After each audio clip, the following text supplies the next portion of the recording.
बंगाल हिंसा में मारे गए उन दो तीन लोगों की जिनकी मौत पर या तो चर्चा नहीं हो रही है या फिर बहुत कम चर्चा हो रही है, और फिर पॉलिटिकल पार्टियां अपने अपने एजेंडे के हिसाब से उसमें सिलेक्टिव बात कर रही है। और वाकई में हम सब लोग को लानत भेजनी चाहिए राहुल जी, उन पार्टियों पर, उन लोगों पर जो इस तरह की घटना पर चुपचाप बैठे हैं। तो सुप्रीम कोर्ट ने भी ये माना कि वक्फ कानून में कई बातें अच्छी हैं, लेकिन वक्फ बाय यूजर और नॉन मुस्लिम मेंबर की नियुक्ति जैसे मुद्दों के ऊपर थोड़ी सख्ती भी दिखाई। और यही दो मेन अमेंडमेंट थे जो गवर्नमेंट ने किए। अब सवाल है कि क्या सरकार इन बदलावों को सुप्रीम कोर्ट में सही तरीके से प्रस्तुत नहीं कर पाई? अगर नहीं, तो इन कानून को न्यायालय में मजबूती से बचाने के लिए सरकार को और कितनी पुख्ता तैयारी करनी होगी, क्योंकि बात अब सिर्फ किसी कानून की नहीं, उस कानून की विश्वसनीयता और संवैधानिक वैधता की भी है। उस पर सॉलिसिटर जनरल का जवाब था कि वक्फ बाय यूजर का जो हम कानून की बात कर रहे हैं वो रेट्रोस्पेक्टिव तरीके से नहीं लाया जाएगा। हाँ। वक्फ के संशोधन का उसमें कहीं भी नहीं लिखा है कि कोई भी दरगाह, कोई भी कब्रिस्तान, कोई भी मस्जिद छीनी जाएगी या ली जाएगी। और इस बात को इस्तेमाल किया जा रहा है, देखो मुसलमान की जमीन छीनी जा रही है, छीनी जा रही है, कब्रिस्तान छीने जा रहे हैं, मस्जिद छीनी जा रही है। ये सरासर झूठ है, ये प्रोपोगंडा है। मुस्लिम समाज किसी भी सुधार के लिए रिसेप्टिव क्यों नहीं होता? लोग खुद चीजों को पढ़कर समझने में अपनी समझ डेवलप करने की कोशिश क्यों नहीं करते? क्यों ये खुद इतना आसान जरिया बन जाते हैं कि कुछ गिने चुने लोग कुछ बातें बोल दें और ये बिना सोचे समझे भीड़ में तब्दील हो जाएं?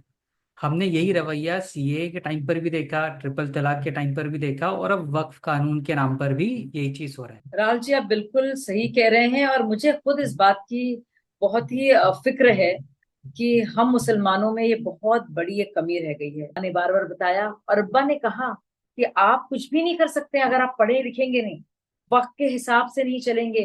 तो देखिए ऐसे भी लोग होते हैं। तो जानबूझ के जो ये लोग मुसलमान के हिमायती बनते हैं वो मुसलमानों का ही जीना हराम कर रहे हैं।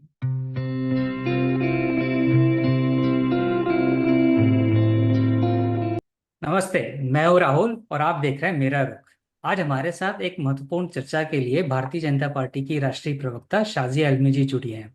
शाजिया जी, आपका बहुत बहुत धन्यवाद। आपने वक्फ और पश्चिम बंगाल की वर्तमान स्थिति पर चर्चा के लिए समय निकाला, और आपके बिजी शेड्यूल में से हमारे साथ, हमारे व्यूअर्स के साथ आपने समय दिया, इसके लिए आपका बहुत बहुत धन्यवाद। शुक्रिया आज बहुत बहुत राहुल। राइट, आज सबसे पहले हम बात करेंगे बंगाल हिंसा में मारे गए उन दो तीन लोगों की जिनकी मौत पर या तो चर्चा नहीं हो रही है या फिर बहुत कम चर्चा हो रही है, और फिर पॉलिटिकल पार्टियां अपने अपने एजेंडे के हिसाब से उसमें सिलेक्टिव बात कर रही है। वक्फ कानून के नाम पर हुई हिंसा को विपक्ष के कई बड़े नेता और मुस्लिम संगठन भले ही गलत बता रहे हों, लेकिन इन नेताओं में से कोई भी 72 साल के गोविंद दास और 40 साल के उनके बेटे चंदन दास की हत्या को मॉब लिंचिंग मानने को तैयार नहीं है।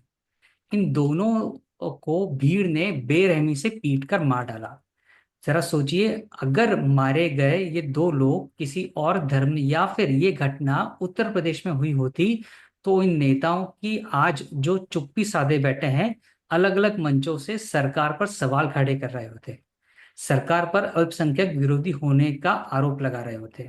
लेकिन आज सब चुप बैठे हैं, क्योंकि सवाल वोट बैंक का है।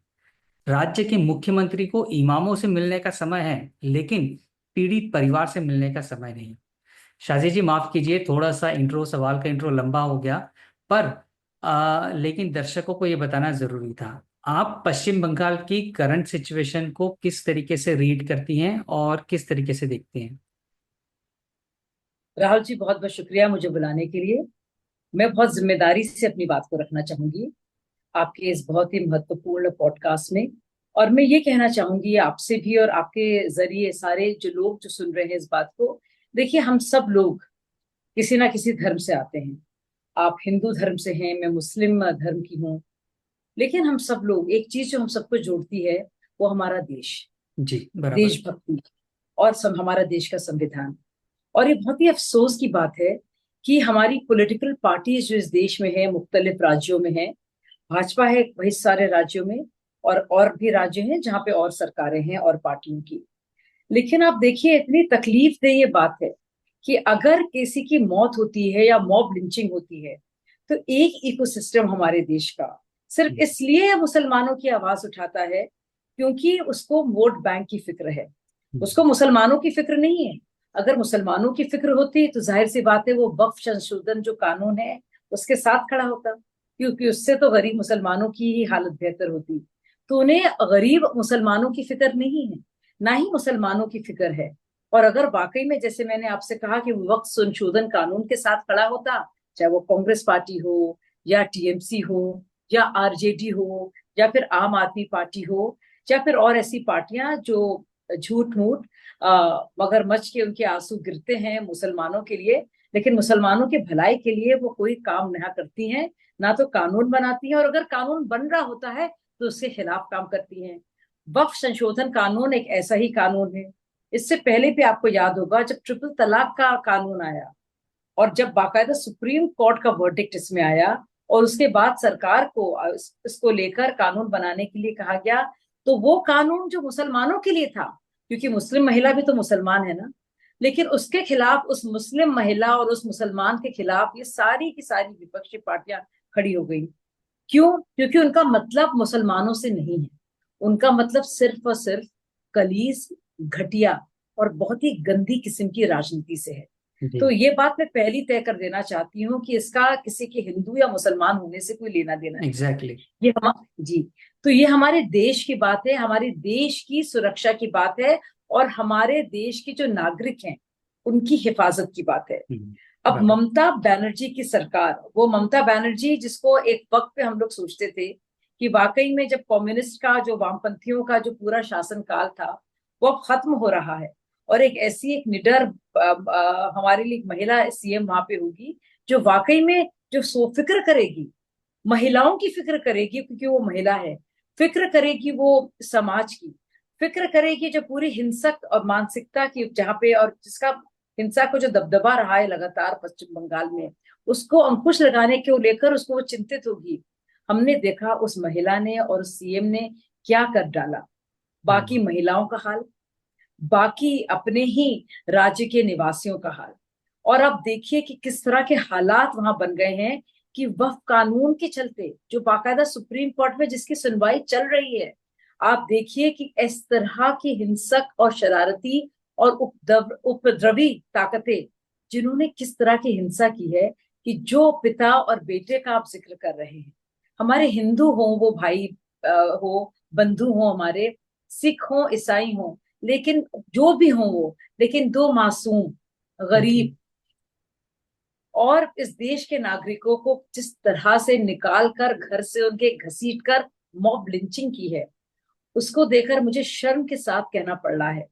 और वाकई में हम सब लोग को लानत भेजनी चाहिए राहुल जी, उन पार्टियों पर, उन लोगों पर जो इस तरह की घटना पर चुपचाप बैठे हैं। एग्जैक्टली। ये इसका मतलब इंसानियत से है, इसका मतलब किसी धर्म या किसी पार्टी से नहीं बराबर। है। और सोचिए एक तबका अगर इतना जालिम हो कि आप मजलूमों के साथ ऐसा जुल्म कर रहे हो और बाकी सब लोग इसलिए चुप बैठे हैं। और चुप क्यों बैठे हैं? चुप इसलिए बैठे हैं कि अरे कहीं नुकसान ना हो जाए टीएमसी का, कहीं इंडी अलायंस का नुकसान ना हो जाए अगर ये बात करेंगे तो क्या फर्क पड़ता है। जाने गई बदमाशों ने, हथियारों ने किस तरह से कातिलाना हमले के चलते मार ही डाला, उसका फर्क नहीं है। तो देखिए कितने निर्दयी हैं लोग ये, कितना क्या उनका दिल है, उनका जमीर नहीं है, उनका जमीर नहीं है। और या तो उनका जमीर ऐसा है कि भाई अगर मुसलमान की बात होगी तभी हम भूलेंगे, हिंदुओं की बात हो गई तो उससे तो वोट मिलना नहीं है। तो आप ये सोचिए कितनी गंदी ये मानसिकता है और ये शर्म की बात है। और मैं भेजती मैं एक नागरिक होने के नाते, एक महिला होने के नाते और एक मुसलमान होने के नाते भी ये लानत भेजती हूँ उन सब लोगों को, चाहे वो हिंदू हो या मुसलमान, जिस भी बराबर। पार्टी में हो, कि अगर इस पर आप चुपचाप बैठे हैं और इस वजह से कि इंडी अलायंस पर कोई उंगली ना उठाए, आपकी राजनीतिक जो रोटियां सेकने के लिए जो वोट बैंक की राजनीति है तुष्टीकरण की, उस पर कोई सवाल ना उठे, तो धिक्कार है आपके ऊपर, धिक्कार है आपके बराबर। शादी जी, अब मैं थोड़ा सा अभी के मुद्दे पर आता हूं, जो कि अभी फिलहाल सुप्रीम कोर्ट में बात चल रही है। तो सुप्रीम कोर्ट ने भी ये माना कि वक्फ कानून में कई बातें अच्छी हैं, लेकिन वक्फ बाय यूजर और नॉन मुस्लिम मेंबर की नियुक्ति जैसे मुद्दों के ऊपर थोड़ी सख्ती भी दिखाई। और यही दो मेन अमेंडमेंट थे जो गवर्नमेंट ने किए। अब सवाल है कि क्या सरकार इन बदलावों को सुप्रीम कोर्ट में सही तरीके से प्रस्तुत नहीं कर पाई। अगर नहीं, तो इन कानून को न्यायालय में मजबूती से बचाने के लिए सरकार को और कितनी पुख्ता तैयारी करनी होगी, क्योंकि बात अब सिर्फ किसी कानून की नहीं, उस कानून की विश्वसनीयता और संवैधानिक वैधता की भी है। बिल्कुल। और हमारी पार्टी, अगर आज का मुकाबला किया जाए कांग्रेस पार्टी से, जिसने शाह बानो के मामले पर सुप्रीम कोर्ट की ही बात को नजरअंदाज करके, दरकिनार करके, एक अध्यादेश के जरिए सुप्रीम कोर्ट के ही कानून को पलट दिया। और वो पार्टी ऐसी जिसने जानबूझकर सुप्रीम कोर्ट के ट्रिपल तलाक के फैसले के बावजूद ट्रिपल तलाक कानून बनने पर किस तरह से मुखालफत की।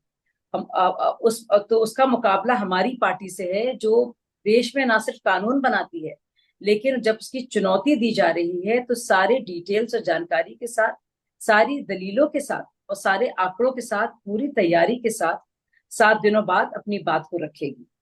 अब ये सुप्रीम कोर्ट को भी सोचना होगा कि वक्फ बाय यूजर, जो सुप्रीम कोर्ट ने कहा है, और मैंने पूरी हम्म। प्रोसीडिंग सुनी है, कि हम्म। सुप्रीम कोर्ट ने इस बात को बाकायदा कहा है, सुना है, और खुद कहा है कि वक्फ बाय यूजर को मिसयूज भी किया जा सकता है। हम्म। लेकिन आखिरकार इसके प्रमाण कहाँ से आएंगे? उस पर सॉलिसिटर जनरल का जवाब था कि वक्फ बाय यूजर का जो हम कानून की बात कर रहे हैं, वो रेट्रोस्पेक्टिव तरीके से नहीं लाया हाँ, जाएगा। यानी एग्जैक्टली। कि पहले से नहीं लाया जाएगा, अब से 2025 से रजिस्ट्रेशन जरूरी होगा। और इसके लिए अब से जो जो जो रजिस्ट्रेशन होगा या पंजीकरण हो किया जाएगा जिन प्रॉपर्टीज का, वो इसके लिए जरूरी होगा कि आपके पास कागजात हो, डिटेल्स हो, जानकारी हो, और किसी तरह के कोई ना कोई सबूत हो। इसको अब चुनौती दी जा रही है। लेकिन ये सवाल सुप्रीम कोर्ट के सामने भी है कि ऐसा कानून जिसके लिए ना तो सिखों के पास ऐसा कानून है, ना हिंदुओं के पास ऐसा कानून है, ना ही बेचारे गरीब मुसलमानों के पास ऐसा कानून है कि वो जब जो मर्जी आए जहां पे हाथ रखे और वो जमीन उनकी हो जाए। ये तो कुछ जाहिर सी बात है, रसूख वाले अमीर सामंतवादी सोच के मुसलमानों के पास ही अधिकार रहा है, जिसका उन्होंने बेजा इस्तेमाल भी किया है, और जिसके चलते उन्होंने लगातार वक्त की प्रॉपर्टीज को अपनी जाति जागीर बना लिया है। तो ये सुप्रीम कोर्ट को सोचना होगा कि इस मिसयूज को रोकने के लिए, इस बद इंतजामी और कुप्रबंधन को रोकने के लिए वो क्या कुछ करेगी। तो वक्फ बाय हम्म। यूजर का मतलब, अगर ये मान लिया जाए कि कोई जो जमीन पर बैठा है, चाहे गलत तरीके से ही बैठा हो, सिर्फ इस दलील देकर कि उसके पास प्रमाण नहीं है, क्या उसको जमीन दे दी जाएगी? ये बहुत बड़ा सवाल अब सुप्रीम कोर्ट के सामने है। मैं आपको ये भी बताना चाहती हूँ कि इस विवाद से बहुत सारी चीजें अब सामने भी आ रही हैं। और मैं आपको क्यों बताती हूँ कि इसके चलते क्या कुछ सोचिए, दरवाजे और खिड़कियां खुली हैं। एक दरवाजा जो बड़ा खुला है, वो और बाकी समुदायों के लिए भी सोचने का एक वक्त आया है कि कम से कम ऐसा कानून जो वक्फ कानून है, जिसके चलते कुछ लोग जमीन अवैध तरीके से कब्जा सकते हैं, ऐसा कानून उनके धर्मों में क्यों नहीं है? तो ये सारे सवालों का जवाब देने के लिए सुप्रीम कोर्ट को सोचना पड़ेगा। क्योंकि देखिए, मुगल काल आया, शासन किया उन्होंने हमारे ऊपर, और और उसके उसके चलते बहुत सारे हमारे हिंदू, हम सभी लोग जो हैं, हिंदुओं से मुसलमान भी बने, जाहिर सी बात है। और ज्यादातर तो वैसे मुगल काल के बाद अ, अंग्रेजों के शासन काल में बने हैं। अगर आप पढ़ेंगे इसकी हिस्ट्री तो आप समझेंगे इस बात को।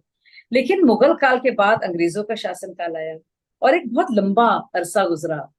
तो अगर उसी बात को दलील देकर और उसको एक सबूत मानकर कि वो क्योंकि हमारे पूर्वजों की जमीन है, हम आज भी उसके वंशज, और ये बात को मान कह देंगे कि हमारी जमीन है, तो क्या दे दिया जाएगा? भाई ये तो सवाल, जो वंशज हैं, जो अपने को वंशज कहते हैं, उनको भी तो जवाब देना पड़ेगा। भाई आप कैसे कह सकते हैं कि आप वंशज हैं? तो बहुत सारे इससे, इन सवालों के जवाबों में और बहुत सारे सवाल भी निकल रहे हैं। और पहली बार हमने देखा है कि विपक्षी पार्टियों को इस सवाल का जवाब देना पड़ा कि जब वक्फ की जमीन अल्लाह के नाम जो कर दी गई है, औकाफ के लिए है, मतलब एक गरीबों के लिए दी गई है, परोपकार के लिए, उससे मुसलमानों की बेहतरी क्या हुई है? हम्म। अब आप ये भी देखिए राहुल जी, सुप्रीम कोर्ट का तो निर्णय आ जाएगा, लेकिन जब जब बातें होंगी, अब क्योंकि सालों साल से और आजादी के बाद से यही सुनने को मिल रहा है, कितना परेशान हाल मुसलमान है, मुसलमानों के लिए क्या हुआ है। तो अब सारा मुसलमान भी जो है उसमें भी तो एक जन चेतना जागेगी, एक कहीं ना कहीं मस्तिष्क में सवाल आएगा, भाई हमारे लिए किसने क्या किया। तो ये तो बात सामने आ गई है कि कितनी बेतहाशा जमीन मतलब आप सोचिए, बेशुमार जमीन, हम कितने 9 लाख एकड़ की जमीनों की बात कर रहे हैं। तो ये तो सवाल एक बनता जरूरी है। दूसरी बात, अब क्योंकि अब पूरे पब्लिक डिस्कोर्स में बात आ गई है, ये जवाब तो जब जब सवाल पूछा जाएगा तो ये जवाब तो देना पड़ेगा कि 60-65 साल से इन सारी सो कॉल्ड सेक्युलर पार्टीज ने क्या किया है। तो मुझे लगता है हमारी पार्टी बिल्कुल पूरी तैयारी के साथ जाएगी, और दलीलें के साथ साथ डेटा जानकारी के साथ ये जरूरी सवालों के और जवाबों के साथ सुप्रीम कोर्ट को अप्रोच करेगी। लेकिन बहुत कुछ अब हमारी सर्वोच्च अदालत को भी सोचना होगा, क्योंकि बात इस पूरे मसले का इस सरलीकरण जो किया जा रहा है ना, हिंदू बनाम मुस्लिम, ये इतना आसान नहीं है। ये मुसलमानों में अगर देखें तो एक सामंतवादी मुसलमान, अ, बतौर सामंतवादी मुसलमान बनाम आम मुसलमान जिसके पास भूमि नहीं, एक भी कोई रहने के लिए या गुजारे भत्ते के लिए साधन नहीं। तो ये सवाल भी है। इस पूरे डिबेट में एक और जो बात की जा रही है वो ये कि जो पॉलिटिकल तौर पे जो मजबूत मुसलमान रहा है, जो इन पार्टियों में लगातार रसूख वाला रहा है, किसी न किसी रिलीजियस बोर्ड का मेंबर रहा है, वो और फिर से आम मुसलमान। इसमें वो भी आप देखेंगे, जो आपने देखा था कि जब मदनी जी एक पूरी उलेमाओं के साथ बैठे तो आपने देखा था ना, सफेद टोपी पहने हुए बहुत सारे हमारे मौलाना भाई, उनमें आप सबने देखा कि एक भी कहीं कोई महिला नहीं थी। तो उसमें ये भी सवाल उठाया जाएगा, जो सारे पुरुष बनाम महिला मुसलमानों के अंदर। तो मुझे लगता है ये बहुत कुछ सोचने की जरूरत है, ना सिर्फ सर्वोच्च न्यायालय को, ना ही ये फर्जी झूठी पार्टियों को, लेकिन मुस्लिम समाज को भी, कि हम लोग किसके पीछे भागते आ रहे हैं, किसने हमारे लिए क्या किया। जिसको हम सगा समझ रहे थे, उस सगे ने हमको कैसा ठगा। और जो गरीब, बिल्कुल बिल्कुल एक समझिए आर्थिक तौर पे पूरी तरह से मजबूर मुसलमान, जो हमारी बहनें हैं, जिनको बोलने की भी इजाजत नहीं है, दिखती भी नहीं है, हम लोग कहीं ना कहीं वो इनविजिबलाइज कर दी गई हैं, घरों के अंदर बंद हैं। तो कहीं ना कहीं वो भी सोचेंगी कि देखिए ये क्या कुछ हो सकता था और क्या कुछ हुआ। तो बहुत सारे मुझे लगता है दरवाजे खुले हैं, और नए विवादों के भी इसके चलते, और नई बहसों के लिए भी। बराबर। शादी जी, एक मैं आपसे रिक्वेस्ट करूंगा, चाहूंगा कि बड़े ही सिंपल शब्दों में, संक्षेप में आप वाकई में अगर ये बताएं कि जैसे भी बात हो रही है कि वास्तव में क्या ये ऐसा कानून है जिससे सरकार जो है वो ऐसे बदलाव कर दिए हैं जिससे मुस्लिमों की सारी संपत्तियां, मदरसे, कब्रिस्तान सब कब्जा कर लेंगे। अगर आप इसे बहुत सरल भाषा में बता पाएं कि वाकई में क्या ऐसा है या नहीं है, तो क्या अच्छा है इसके अंदर जिससे समाज की बेहतरी के लिए काम होगा। अगर आप बड़े सिंपल शब्दों में, सरल भाषा में बता पाए ताकि लोगों को समझने के लिए आसानी हो, कॉम्प्लिकेशन जी, पीछे हो जाए। राहुल राहुल राहुल, आपके जरिए मैं सब लोगों तक ये बात पहुंचाना चाहती हूँ कि हमेशा की तरह फिर से मुसलमानों के साथ झूठ बोला जा रहा है। लगातार मुसलमानों को डराया जाता है, और उनको कहा जाता है कि भाई देखिए, भाजपा से डर के रहना, हम तुम्हारी प्रोटेक्शन करेंगे, हम तुम्हारी हिफाजत करेंगे, सुरक्षा करेंगे। लेकिन मुसलमान को तो परेशान होने की कभी भी जरूरत ही नहीं थी, क्योंकि हमारा देश का संविधान भी है। मुसलमान ये भी जानता है, और मैं हर एक मुसलमान से सवाल भी पूछूंगी आपके सवाल का जवाब देने से पहले, कि जहां तक जितनी भी जन कल्याणकारी योजनाएं हैं मोदी जी द्वारा, सेंटर द्वारा, उसमें किसी तरह से कोई भी भेदभाव या पक्षपात धर्म के आधार पर नहीं हुआ है। हमारे इतने मुस्लिम भाई हैं, समझिए 30 से 35% जो लाभार्थी हैं, यानी कि जिनको इस स्कीमों का फायदा मिला है, वो मुसलमान हैं। आबादी से 15% है, लेकिन लाभार्थी 30% से ज्यादा है। तो सोचिए कितनी ज्यादा बुरी हालत में मुसलमान रहे हैं। वो इतनी बुरी हालत और आर्थिक तौर से मजबूर क्यों रहे हैं? हमारे मुसलमान भाइयों को राजेंद्र सचल कमेटी वगैरह तो बड़ी बातें हो जाती हैं, वो कहाँ पढ़ पाएंगे, लेकिन उसमें तो साफ साफ तय है कि मुसलमानों के साथ जो ज्यादती की गई उस कांग्रेस पार्टी और उनकी तरह इस तरह की फर्जी सेक्युलर पार्टीज ने की हैं।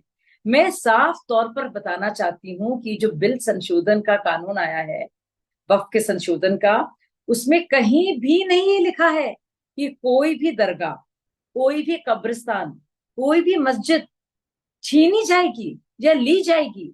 उसमें सिर्फ ये कहा जा रहा है कि जो भ्रष्टाचार हो रहा है और इन धार्मिक स्थानों के अलावा जो औकाफ के लिए, चैरिटी के लिए, इसको सदका भी बहुत से लोग कहते हैं, और एक समझिए परोपकार के लिए, जिसमें स्कूल खुलना था, जिसमें यूनिवर्सिटी कॉलेज खुल सकते थे, मदरसे खुल सकते थे, अस्पताल खुल सकते थे, खैरात के लिए और चीजें दी जा सकती थी, उसका हुआ क्या?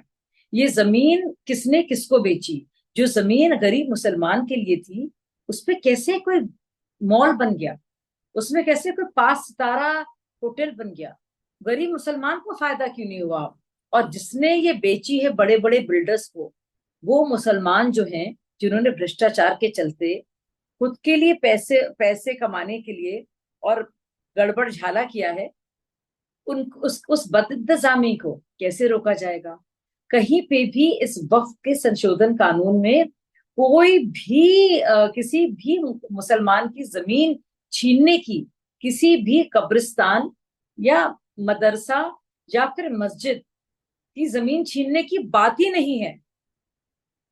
बल्कि मुसलमानों की भलाई के लिए जो जमीन अल्लाह की जमीन मानी गई है, जिन लोगों ने इसको दिया था, वाकिफ जो कहते हैं, जो वो इंसान जो ये जमीन गरीबों के फायदे के लिए, मिस्कीन जो है, फकीर जो है, उसके फायदे के लिए बाकायदा देता है, दान देता है, उस जमीन में क्या कुछ हुआ?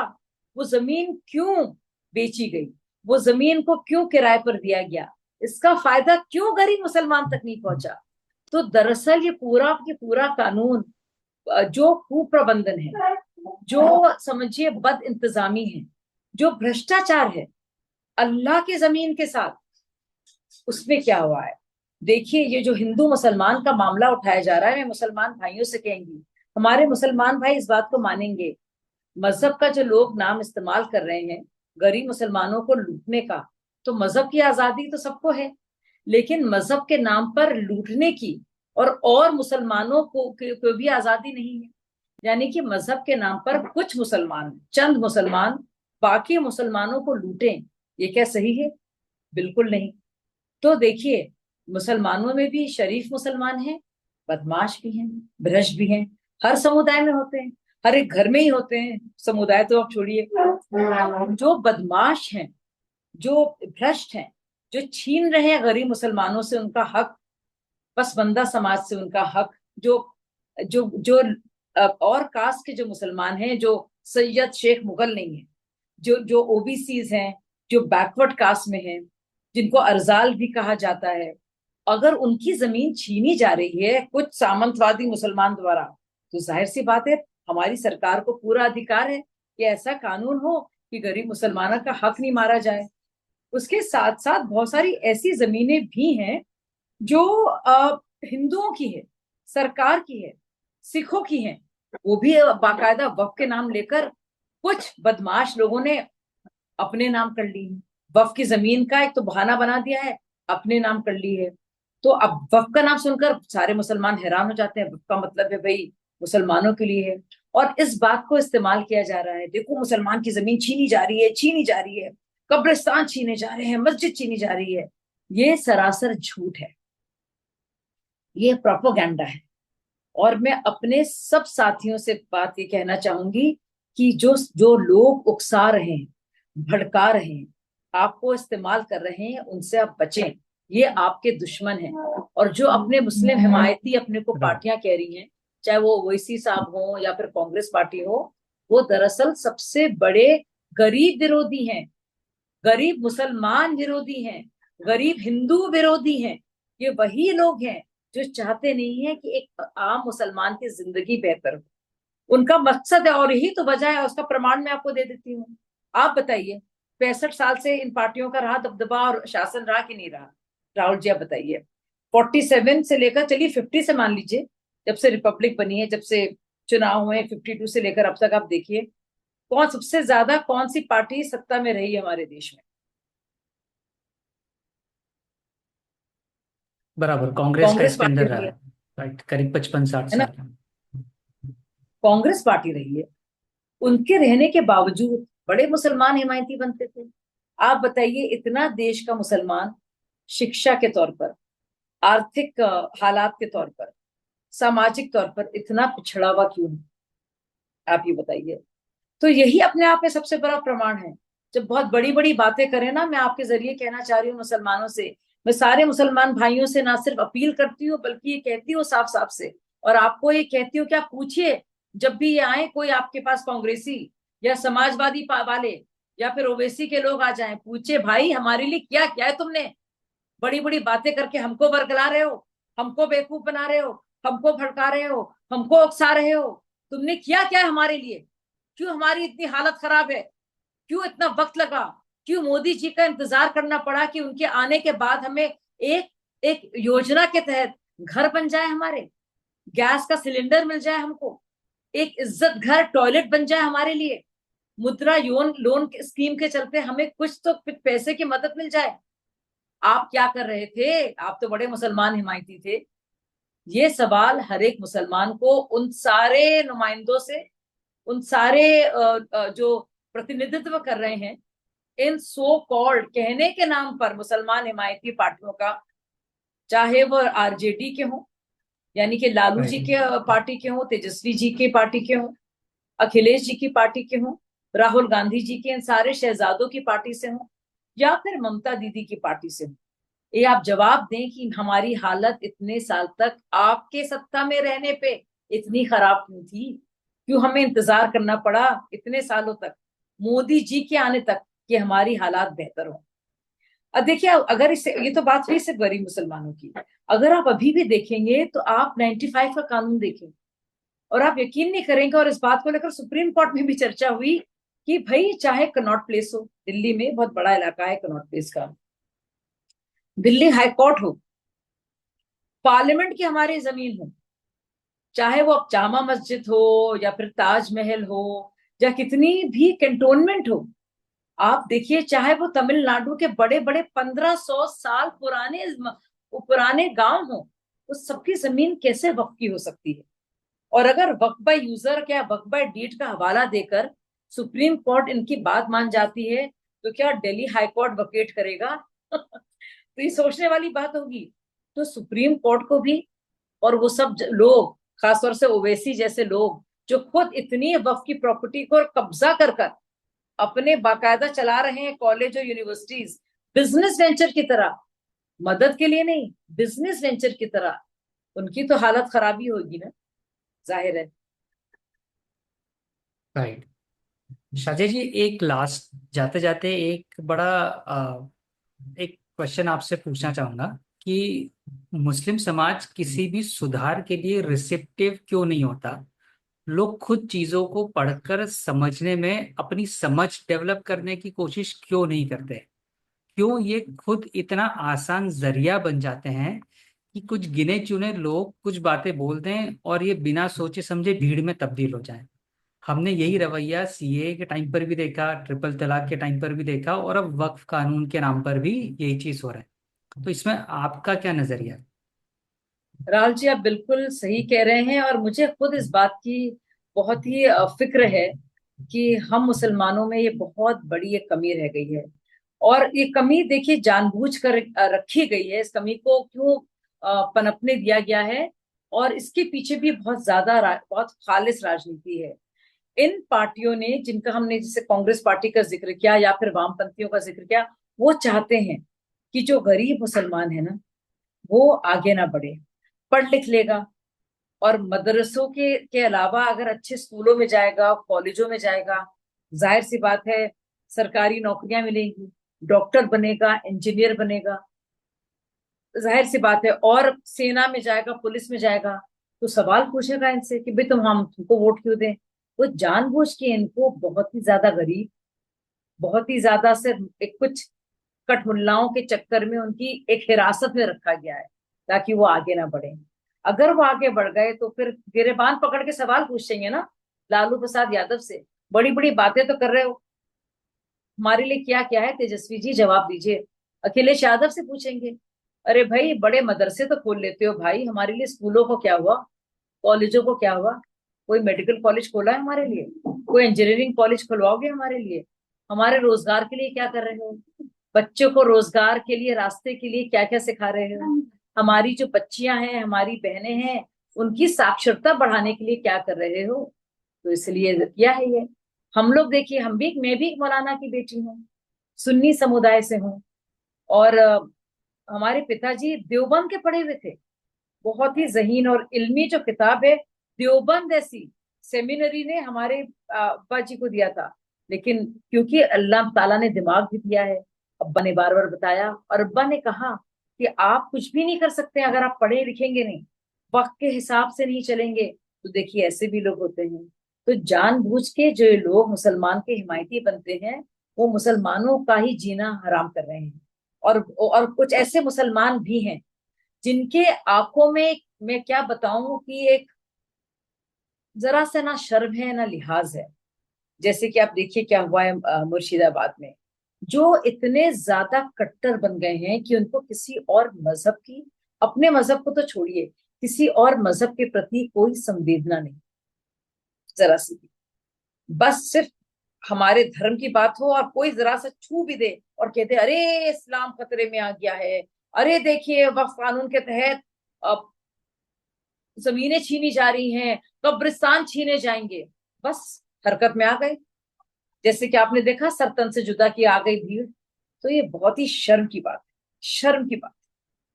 कैसे लोग हो गए कि खुद की अकल जो बाकायदा अल्लाह ताला ने कहा है, जिसका कितना जिक्र है कुरान शरीफ में, कितना ज्यादा लॉजिक और तर्क से, संविधान और कुरान से दूर हो गए हैं कि जरा सा कुछ खुद से अकल जो दिया है ऊपर वाले ने तो अकल भी दी होगी ना राहुल जी। ये अकल देखिए अल्लाह ताला ने सबको बनाया है, मुसलमान तो यही मानते हैं जाहिर, और ठीक है ईश्वर अल्लाह ताला गॉड ने सबको बनाया, हम सब लोग तो मानने वाले लोग हैं, अल्लाह को ईश्वर को मानने वाले लोग हैं। तो ये दिमाग भी तो बनाया ना अल्लाह ताला ने। सीए के दौरान याद है, नागरिकता छीन ली जाएगी, छीन ली जाएगी, बराबर। सब आ गए सड़कों पर। आज 4-5 साल हो मतलब गए बेवकूफ किसी की भी बनाए क्या, नागरिकता नहीं हुई। बेवकूफ बनाए क्या कितना, और बनते जा रहे हैं। तो मुसलमान बेवकूफ बनने को तैयार है, खौफ के चक्कर में आकर औरों को डराने के लिए तैयार है, खुद खौफजदा रहो औरों को खौफजदा रखो, क्यों, क्यों ये बेवकूफी है। शादी जी, आपने बड़ी ही प्रोमिनेंट तरीके से अपनी बात रखी और सभी चीज़ों के बड़े इनफैक्ट जो चीज़ें आपने बताई, अगर ये चीज़ें वाकई में बहुत लोगों तक पहुंची और वो लोग सुने तो उनके बहुत सारे मिसकंसेप्शन जो है वो उनके दूर होंगे। आज के आपके समय के लिए बहुत बहुत धन्यवाद। I am sure, I know आपकी मसरूफियत बहुत ज़्यादा है, आपने उसमें से समय निकाला, इसके लिए बहुत बहुत धन्यवाद। इन फ्यूचर फिर किसी इंपॉर्टेंट टॉपिक पर आपसे जुड़ने की कोशिश करेंगे और आपके व्यूज़ जानने की कोशिश करेंगे। आज के आपके समय के लिए बहुत बहुत धन्यवाद। बहुत बहुत शुक्रिया राहुल जी, आपसे बात कर कर बहुत अच्छा लगा। आपने आराम से मेरे मेरे अपने जितने भी मेरे आ, मन के अंदर जो भी बातें थी, जो विचार थे, जो सारी चीजें मुझे परेशान करती हैं, उन सबको उसको इजहार करने का, अभिव्यक्त करने का मौका दिया, इसके लिए बहुत ही मैं शुक्रगुजार हूँ, कृतज्ञ हूँ। धन्यवाद।